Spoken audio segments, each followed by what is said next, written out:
بچوں اس کا پہلا شعر ہے، ٹھانی تھی دل میں اب نہ ملیں گے کسی سے ہم، پر کیا کریں ہو گئے ناچار جی سے ہم۔ جی بچوں، سب سے پہلے تو مومن ہاں مومن کے حوالے سے اگر اس غزل کی تشریح کی جائے تو بیٹا اس کا کچھ اس طرح سے مفہوم ہوگا کہ مومن نے آرزو کے طنز بھرے جملے سن کر طیش میں آ کر یہ عزم کیا تھا کہ وہ آرزو سے ہمیشہ کے لیے روابط منقطع کر لیں گے، لیکن وہ ایسا نہ کر سکے۔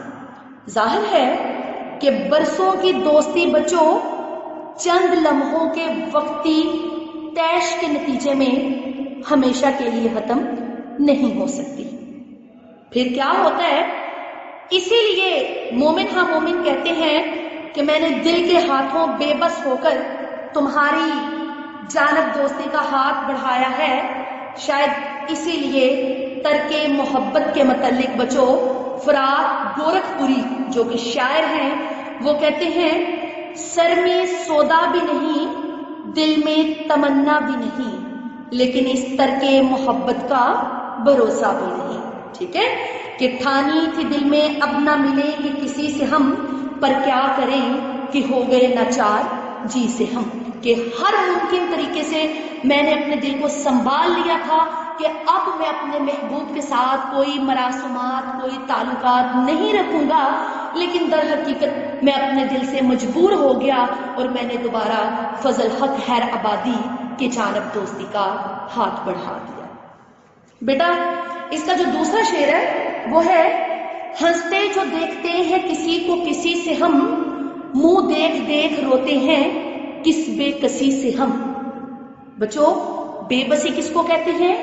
مجبوری اور لاچاری کو۔ اس میں بیان کرتے ہیں مومن ہاں مومن کہ جب میں کسی شخص کو کسی سے ہنستے ہوئے دیکھتا ہوں تو پریشان ہو کر اپنی بد نصیبی پر رونا شروع کر دیتا ہوں۔ بچوں اس غزل کے دوسرے شعر میں مومن ہاں مومن نے اپنی بے بسی، بے کسی اور بدقسمتی کا موضوع اپنایا ہے۔ وہ کہتے ہیں کہ دراصل بیرونی مناظر انسان پر کیا اثر کرتے ہیں یہ خود انسان کی باطنی حالت پر ڈیپینڈ کرتا ہے۔ ٹھیک ہے بچوں کہ جو کیفیت انسان کے باطن کی ہوتی ہے بیرونی منظر بھی اسی کیفیت کے موافق اثر کرتے ہیں۔ بچے دیکھیں اگر انسان باطنی طور پر خوش ہو تو اسے تمام شہر میں زیادہ رونق اور چہل پہل دکھائی دیتی ہے۔ ایسے ہی ہے نا، آپ لوگ دیکھیں بچوں جب ہم بہت زیادہ خوش ہوتے ہیں تو موسم خزاں کا بھی ہو تو ہمیں وہ بہار کا نظر آ رہا ہوتا ہے، کیونکہ ہم دلی طور پر اس کیفیت سے گزر رہے ہوتے ہیں کہ ہر چیز ہمیں حسین و جمیل نظر آ رہی ہوتی ہے۔ اور اس کے برعکس اگر ہم کبھی خفا ہوتے ہیں، ناراض ہوتے ہیں تو لاکھ سامنے جتن کرنے والا ایک دل فریب انداز سے منانے کی کوشش کرے لیکن ہم متوجہ نہیں ہوتے، کیونکہ ہمارے جو اندر کی کیفیت ہے وہ ایک خزاں کا منظر پیش کر رہی ہوتی ہے۔ تو بچوں شاعر نے اس شعر میں ہنستے جو دیکھتے ہیں کسی کو کسی سے ہم، منہ دیکھ دیکھ روتے ہیں کس بے کسی سے ہم، بیان کرتے ہیں کہ اپنی اندر کی کیفیت کو پیش کیا ہے کہ راہ عشق کا جو راہی ہے اس کو قدم قدم پر مصائب کا سامنا کرنا پڑتا ہے، اس کو لوگوں کی باتیں سننی پڑتی ہیں اور وہ اس وجہ سے کہ اس کا محبوب بے وفا ہوتا ہے۔ آپ لوگ دیکھیں بیٹا کہ مومن ہاں مومن اور فضل حق حیرآبادی تو دونوں آپس میں گہرے دوست تھے، مگر جب دوسرے لوگوں تک یہ بات پھیلی ہوگی کہ مومن اور فضل کے درمیان ناراضگی ہو چکی ہے تو بیٹا انہوں نے طرح طرح کی باتیں بنائی ہوں گی کہ اس میں جو بے وفائی کا عنصر سامنے آیا وہ فضل حق حیرآبادی کی طرف سے کہ اگر وہ واقعی مومن ہاں مومن سے محبت کرتے تھے تو بچے پھر کیا ہے کہ محبوب کی ہر چیز سے بھی محبت کرنی پڑتی ہے. تو فضل حق کو چاہیے تھا کہ مومن ہاں مومن شاہ اسماعیل کے ماننے والے ہیں تو ان کو نہ کہتے کہ آپ میرے سوال کا فوراً جواب دے. تو یہ بات مومن کو ناگوار گزری. تو اب وہ کہتے ہیں کہ جب بھی میں کسی کو ہنستے مسکراتے ہوئے دیکھتا ہوں تو پھر مجھے رونا آتا ہے کہ کبھی میری زندگی میں بھی موسم بہار کا تھا.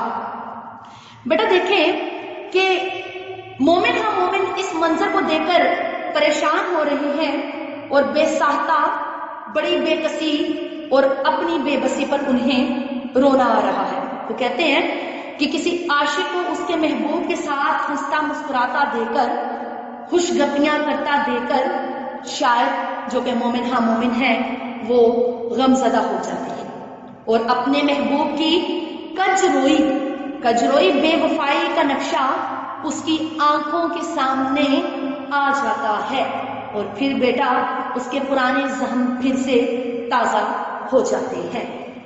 بچوں جیسا کہ آپ کو سامنے نظر آ رہا ہے کہ میں نے شعر نمبر 1 اور 2 لکھا ہے تو اب میں اس کو صاف کر دیتی ہوں. یہاں پر اب شعر نمبر 3 کر لیتے ہیں چونکہ اب ہم شعر نمبر 3 کی طرف جا رہے ہیں. جی بیٹا تیسرا شعر ہے ہم سے نہ بولو تم اسے کیا کہتے ہیں بلا انصاف کیجئے پوچھتے ہیں آپ ہی سے ہم. بیٹا اس میں مومن ہاں مومن بیان کرتے ہیں.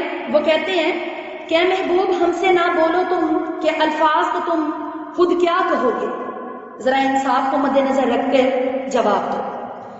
بچوں غزل کے اس شعر میں مومن ہاں مومن نے محبوب کی بے روحی کا تذکرہ کیا ہے. دراصل عاشق محبوب کے حصول کی خاطر ہر وقت کوشش کرتا ہے. دنیا کے مصائب علام اس کا مقدر قرار پاتے ہیں. محبوب کی خواہشات کو مقدم سمجھتا ہے اور پھر زمانے بھر کے تانے برداشت کرتا ہے تاکہ اس کے ان تمام مصائب کو ملحوظ خاطر رکھتے ہوئے محبوب کے جذبات کا احترام کرے اور محبت کا رویہ اختیار کرے. بیٹا غزل کے اس شعر میں مومن ہاں مومن اپنے محبوب کی بھی یہی کیفیت بیان کرتے ہیں. وہ کہتے ہیں کہ شاعر کی جو کہ مومن ہاں مومن ہے وفاداریوں کے صلے میں محبوب نے اسے برملا کہہ دیا کہ ہم سے نہ بولو کہ اتنا آسان ہے کہ جس طرح فضل حق خیر آبادی کو مومن ہاں مومن نے کہہ دیا تھا.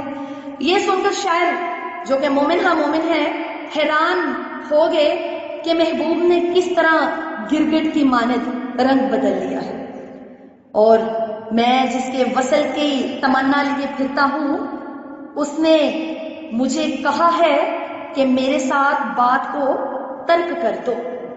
تو بچوں محبوب سے مومن ہاں مومن مخاطب ہیں اور کہتے ہیں اے محبوب تم اپنی اس گفتگو پر نظر ثانی کرو اور انصاف کی نظر سے معاملہ پرکھ کر ذرا بتاؤ کہ کیا یہی انصاف ہے, کیا میرے مصائب کا یہی صلہ ہے, کیا یہ تمہاری وفاداری ہے.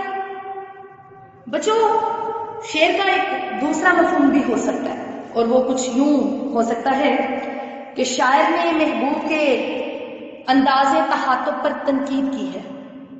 ٹھیک ہے کہ مومن ہاں مومن نے فضل حق خیر آبادی کے انداز پر ایک تنقید کی ہے. کیا محبوب آپ کی مجھ سے تم کے الفاظ سے گفتگو کیا موضوع ہے, تم خود ہی انصاف کرو, تم اور تو کا لہجہ مناسب ہوتا ہے.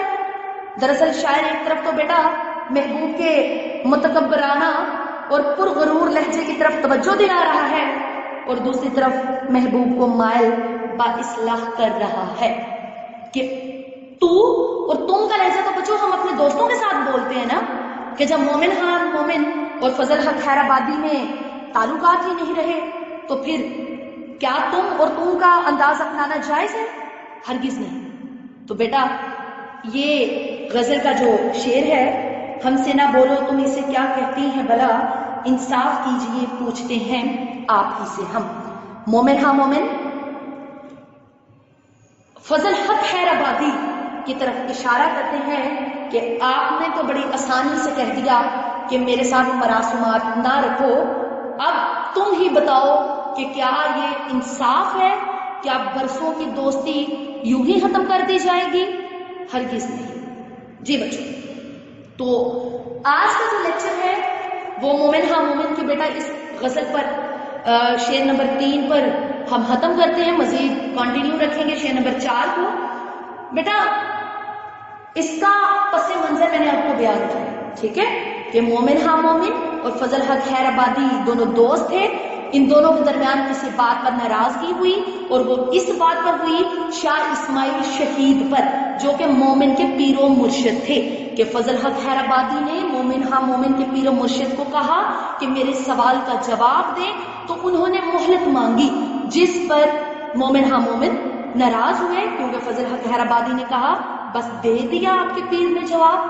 تو اس بات پر بیٹا دونوں دوستوں پر کے درمیان ناراضگی ہو گئی۔ تو بچے آج کا لیکچر یہیں پر اختتام پذیر ہوتا ہے، اپنا بہت خیال رکھیے گا، اللہ حافظ۔